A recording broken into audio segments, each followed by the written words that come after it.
Bienvenidos a Datos Galénicos. Hoy vamos a hablar sobre el manejo perioperatorio y periprocedimiento del tratamiento antitrombótico. La relevancia de realizar esta charla es que se estima que aproximadamente 800.000 pacientes se encuentran anticoagulados en España, principalmente por fibrilación auricular. El uso de fármacos antiagregantes como prevención secundaria cada vez es más frecuente, dado la mayor prevalencia de infarto agudo de miocardio, y estos medicamentos por lo general son de uso crónico, por lo que los pacientes en algún momento de la vida van a necesitar algún tipo de procedimiento quirúrgico. En cuanto a la introducción, pues vamos a basarnos en esta guía, que es del 2018, y nos dice básicamente que debemos hacer en una balanza el riesgo trombótico y el riesgo hemorrágico, que es lo que vamos a basar la charla de aquí en adelante.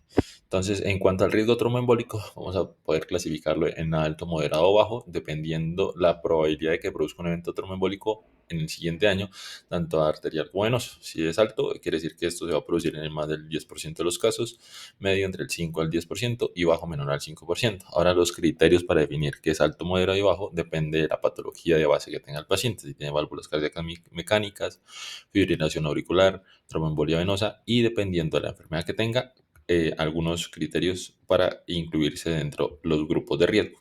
Por ejemplo, fibrilación auricular es muy fácil clasificarla según el score de Charles-Bas. Si es de 7 a 9 es alto riesgo, si es de 5 a 6 es moderado, si es de 1 a 4 es bajo riesgo, y así con cada una de las otras condiciones patológicas. Ahora bien, el riesgo trombótico, más que todo esto en los pacientes que están utilizando manejo antiagregante. Igual, vamos a clasificar el paciente en alto, moderado y bajo riesgo, y en este es muy importante el tiempo de evolución después de que se presenta alguno de los eventos, como el síndrome coronario agudo, enfermedad coronaria estable, enfermedad cerebrovascular y enfermedad arterial periférica. En esto es importante también conocer, por ejemplo, en el síndrome coronario agudo, si es un paciente en manejo médico, menos de 3 meses, condición alto riesgo. Si es eh, menos de 6 meses, si el paciente ha requerido una intervención coronaria percutánea y ha requerido la necesidad de un stent liberador de fármaco u otras características, o menor a 12 meses, con donde tenga un stent liberador de fármaco de primera generación. O, por ejemplo, en la enfermedad coronaria estable, si ya ha tenido también menor a 12 meses y un stent liberador de fármaco de primera generación, o stent con armación vascular bioabsorbible. Y hay que ver, dependiendo de la patología, qué criterios cumple para clasificarlo muy bien en los grupos de riesgo, que eso es lo que nos va a permitir después tomar las decisiones en el paciente. En cuanto al riesgo hemorrágico, igual, lo vamos a dividir en alto, moderado o bajo. ¿Y qué significa cada uno? Alto quiere decir que la hemorragia preoperatoria puede comprometer la vida del paciente o el resultado de la cirugía. Moderado define los procedimientos quirúrgicos en los que la hemostasia puede ser difícil y la hemorragia aumenta la necesidad de transfusión o reintervención. Bajo, intervenciones que la hemostasia se puede conseguir adecuadamente, o una posible hemorragia no supone un riesgo vital para el paciente ni compromete el resultado de la cirugía y no requiere transfusión.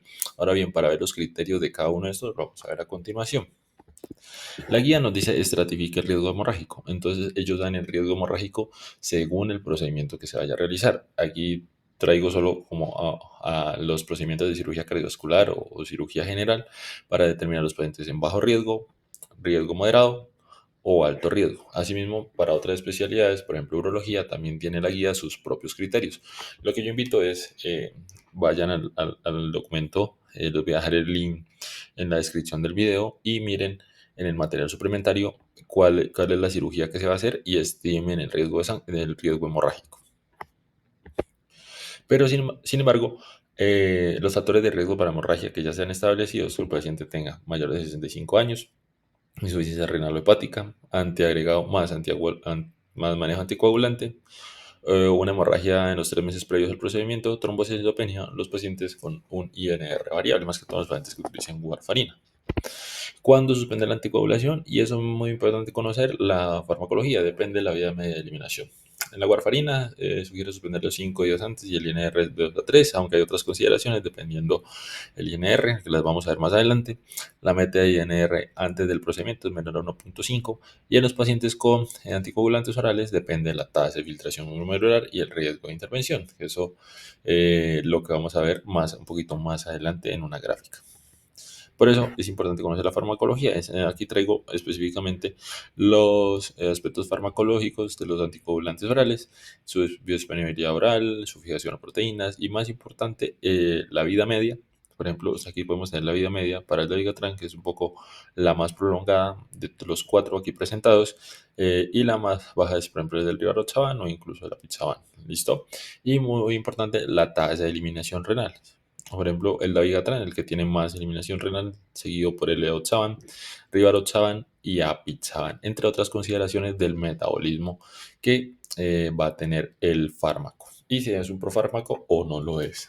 Después de tener listo este aspecto, vamos a hablar sobre si es necesario realizar la terapia puente.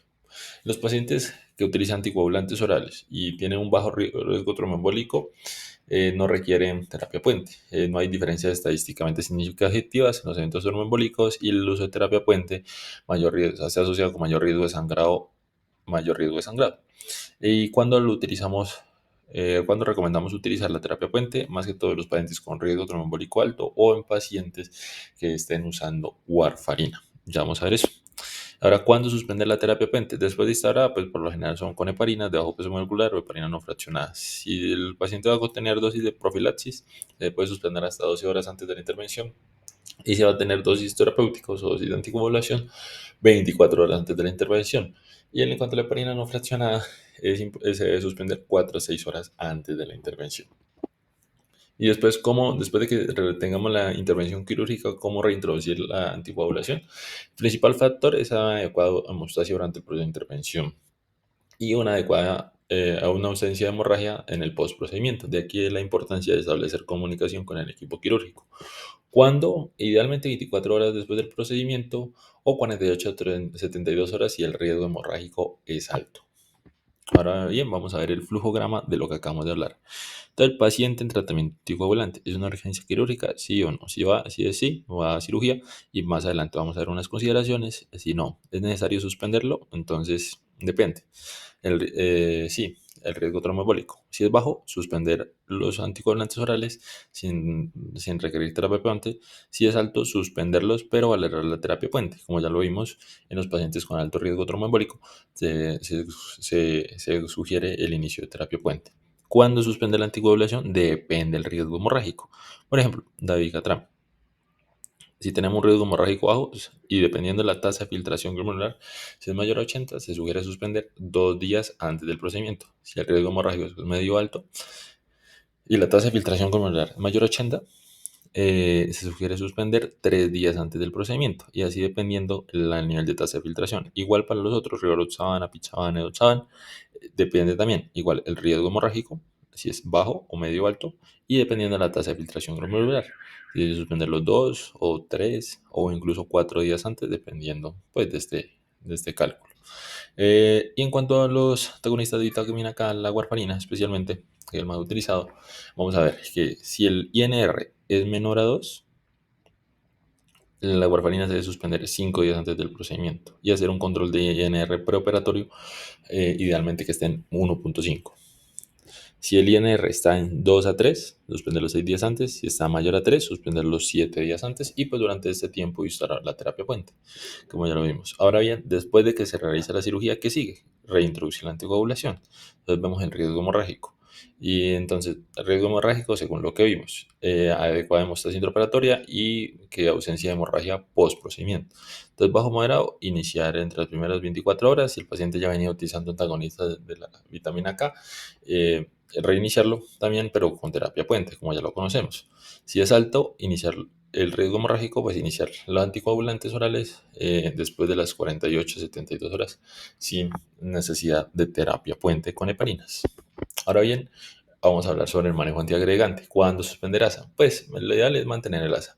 Se ha demostrado que reduce el riesgo isquémico sin aumentar significativamente el riesgo de hemorragia. Está contraindicada en procedimientos neuroquirúrgicos, idealmente suspenderla 3 días antes y en caso de que los pacientes utilicen dosis altas, por ejemplo, mayor a 100 miligramos al día, se sugiere por lo menos mantener una dosis baja de aspirina, que es definida como 100 miligramos al día. ¿En cuándo suspender el inhibidor de P2Y12? Entonces, dependiendo cuál, ticagrelor 3 a 5 días, clopidogrel 5 días, prasugrel 7 días. De ser posible, sustituirlo por ASA dentro de lo posible. ¿Listo? Y ahora bien, el manejo antiagregante requiere terapia puente.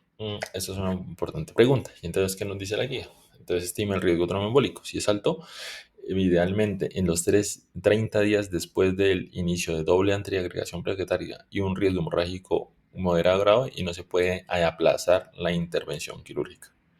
Pero sin embargo hay que tener en cuenta que la heparina produce un aumento de la reactividad plaquetaria. Otras opciones que propone son inhibidores de glucoproteína 2B3A, que eso debe iniciarse 72 horas después de suspender el inhibidor de P2Y12 y mantenerlo hasta 4 a 6 horas antes del procedimiento. Aquí están las dosis de los dos medicamentos que son tirofiban y aptifibatida. O lo otro que se ha propuesto es el cangrerol, pero se ha visto que aumenta el riesgo de hemorragias menores. ¿Cuándo y cómo introducir la antiagregación? Igual que con el manejo anticoagulante. El principal factor es la adecuada hemostasia durante la intervención y la ausencia de hemorragia post procedimiento. Teniendo en cuenta esto, pues de aquí ya se la importancia de la comunicación con el equipo quirúrgico. ¿Cuándo? Idealmente 24 horas después o 48 a 72 horas después si el riesgo hemorrágico es alto. Y como si el riesgo trombótico es alto y está con doble anticoagulación plaquetaria, se sugiere el inhibidor de P2Y12 iniciarlo nuevamente con dosis de carga. En cuanto a la farmacología, también es importante. ¿Por qué? Uno, conocer el tipo de medicamento, a qué grupo pertenece, la dosis de carga o la dosis de mantenimiento, si tiene una unidad de receptor reversible o irreversible, y el inicio de la acción. Por ejemplo, el clopidogrel 2 a 6 horas, el prasugrel ticagrelor tiene un inicio de acción un poco más rápido, y cuándo suspenderlo antes de la cirugía. Clopidogrel 5 días, prasugrel 7 días, ticagrelor 3 a 5 días. Vamos a ver ahorita cuándo 3, cuándo 5. Y tenemos el mismo flujograma. Entonces, el tratamiento antiagregante es una urgencia quirúrgica, pues sí, va a procedimiento. Vamos a ver adelante unas consideraciones. Si no, prevención primaria. Si es necesaria, nos interrogamos si es necesaria la prevención primaria, sí, sí. Suspender la antiagregación que no esté indicada, revalorar la indicación. Y si no, valoramos el riesgo trombótico. Entonces, bajo, como lo vimos en la gráfica iniciando la presentación. Entonces, y después vemos el riesgo hemorrágico. Dependiendo de la cirugía, bajo o moderado, se sugiere mantener el ASA y suspender el inhibidor de PDO-Y12 ya dependiendo del que se esté utilizando. Si es alto, es mantener el ASA a no ser que sea una intervención neuroquirúrgica o suspender el inhibidor de PDO-Y12. En este caso, sí o sí, te cagrerol 5 días desde el procedimiento y los otros igual.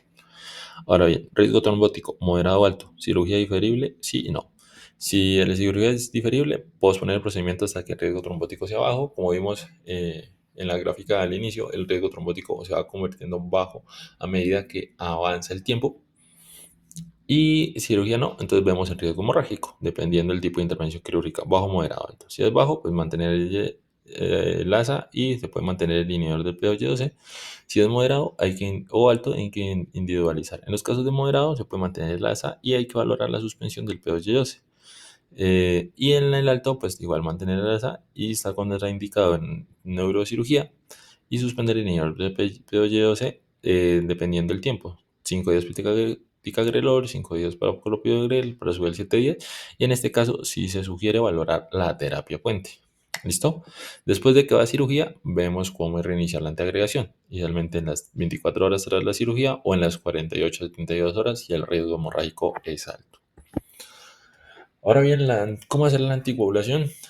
¿Cómo manejar la anticoagulación y en los pacientes que van a cirugía urgente? Los pacientes que están utilizando antagonistas de vitamina K, si el INR está menor a 1.5, que es la meta que se debe tener, el paciente va a cirugía sin demora. Si el INR es mayor a 1.5, uno mira si la cirugía se puede posponer 8 a 12 horas, donde se puede administrar vitamina K.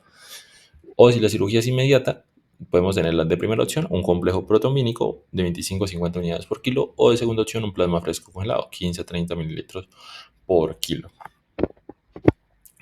En cuanto a los anticoagulantes orales, se sugiere diferir la intervención 24 horas después de la última dosis del anticoagulante y eso es por lo general para tratar de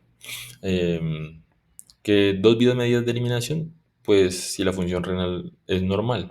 Es decir, por ejemplo, si recordamos la vida media de eliminación, la más prolongada era el de dabigatran, una de las más cortas de la Pichavan, que iba entre 9 a 14 horas, y por lo menos en las 24 horas después podríamos ya tener 2 vidas medias de eliminación, bueno, en el caso de Pichavan. En caso de que no, pues vamos a tener para dabigatran un anticuerpo monoclonal que se llama igarosizumab, y este se administra en 2 viales de 2,5 gramos consecutivos separados por 15 minutos, o ya puestos también inhibidores del factor 10 activado, que es este es el objetivo de acción, el factor de acción para rivaroxabana, edoxabana, pichaban, que se llama andexanet-alfa. Es un bolo intravenoso de 400 a 800 miligramos en 15 a 30 minutos, seguido de perfusión de 480 a 960 miligramos en 2 horas. Y sí o sí o sí, no hay alternativa, evitar la anestesia neuroaxial. Igual, un flojograma. Entonces, vamos a ver el estado de anticoagulación. Hay diferentes pruebas un poco específicos dependiendo del anticoagulante que estemos utilizando. Seguimos los tiempos de coagulación, por ejemplo, si el INR es mayor a 1,5, seguimos con el plan, si se puede plantear retrasar la cirugía, 1 o 12 medidas de eliminación del anticoagulante oral, 12 a 24 horas, idealmente 24 horas. Si está con vitamina K, esperar un 48 horas, o al administrar la vitamina K endovenoso, si el procedimiento puede retrasar por lo menos 8 horas, o si es una emergencia quirúrgica, dependiendo. Entonces hay unas recomendaciones. Y entonces anestesia neuroaxial contraindicada. Medidas generales, oxígeno, líquido, mantener una adecuada diuresis, transfusión de hemoderivados para mantener una adecuada hemoglobina, pero si los pacientes tienen trombocitopenia, o mantener unas plaquetas mayores de 75.000 o 100.000 si en caso que vayan a cirugía del sistema nervioso central. Si tenemos disponibilidad, el agente de reversión, dependiendo del anticoagulante que estemos usando, y los agentes procoagulantes, más que todo estos en los pacientes que se utilizan antagonistas de vitamina K. Si el paciente tiene sangrado intraoperatorio, hemorragia en órgano crítico, se puede administrar agentes procoagulantes durante la intervención, o incluso anticuerpos monoclonales que nos van a ayudar a revertir el efecto del fármaco. Y entonces, eso en cuanto al manejo anticoagulante. Ahora bien, el manejo antiagregante y si el paciente tiene una cirugía urgente. Entonces, hay que evaluar. Si el ASA no va a contraindicar una anestesia neuroaxial, pero el inhibidor de PO2 sí. Y en caso del paciente tenga una hemorragia en el acto operatorio, se está indicado la hemostasia quirúrgica o la transfusión de plaquetas. Otras medidas en el momento no tienen evidencia. Muchas gracias por su atención. Los invito a seguirme en mis redes sociales, darle like a este video y compartir.